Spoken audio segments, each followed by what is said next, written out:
Ecstasy has affected so many people on a global level.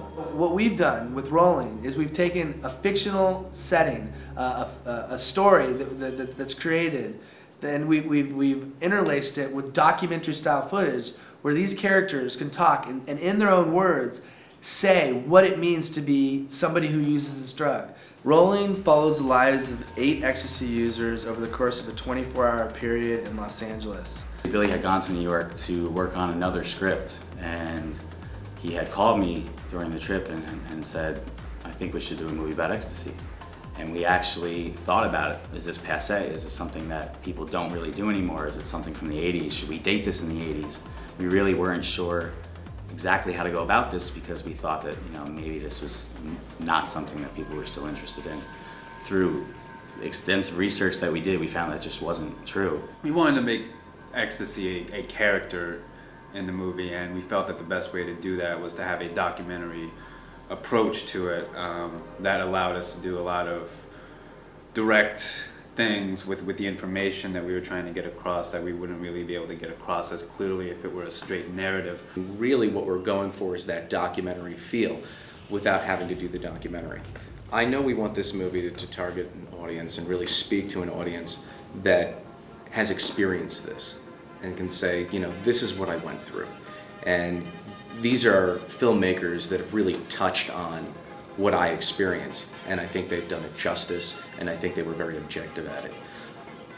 On the flip side of it, I really hope it speaks to those that have never experienced this, that maybe have thought of very negative connotations towards the drug. I think that now is the right time for a film about ecstasy because we are experiencing a resurgence in the popularity of the use of the drug. We're speaking to an entire generation whose lives have been touched by ecstasy. We started casting this in our head basically before the script was finished. We knew that we wanted it to be realistic. We knew the style. We knew we wanted it to be very stylish. We knew we wanted it to look like a documentary. Therefore, we couldn't really use big name stars, and we couldn't really use people that were fake or false or that really didn't look like real people. We saw a lot of actors. What we did is we literally scoured all of Los Angeles. I think we saw almost every actor in LA, and we were really pleased with the people that we found. What we did was a little bit unorthodox. We had a first round of auditions. We brought people in, and based on the people that we liked, we actually formulated a few characters based solely on their audition. So we actually wrote some of the characters based on the people who came in and auditioned. The shoot was crazy. It was fun, it was hectic. We had to get what we had to get, and it's low budget, and we had a lot of locations, a huge cast. I think the only reason we were able to complete this movie was because that everyone came together and did it out of love for the subject matter. Our actors ad-libbed most of the DV footage, and we really tried to touch that real experience. I really have to take my hat off to our DP, Aaron Platt, who did a fantastic job, and it was his idea to use 2 different mediums for the interview segments and for the scene segments. From day one, we knew music was going to be the pulse of this film.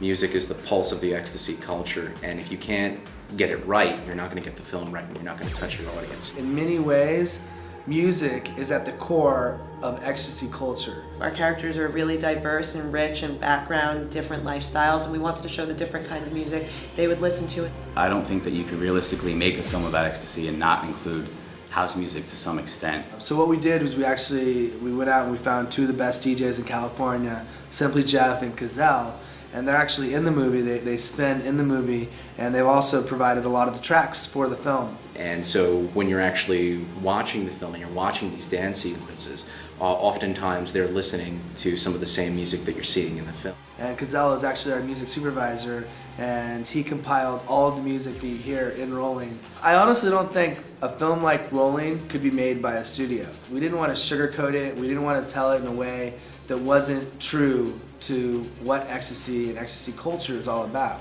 So we knew that the only way to do that was through independent means. We didn't want to have somebody telling us what we could and couldn't say. There's no question that Rolling is a controversial movie because we talk about the pros of ecstasy. And frankly, I don't think that they would do that in a studio film.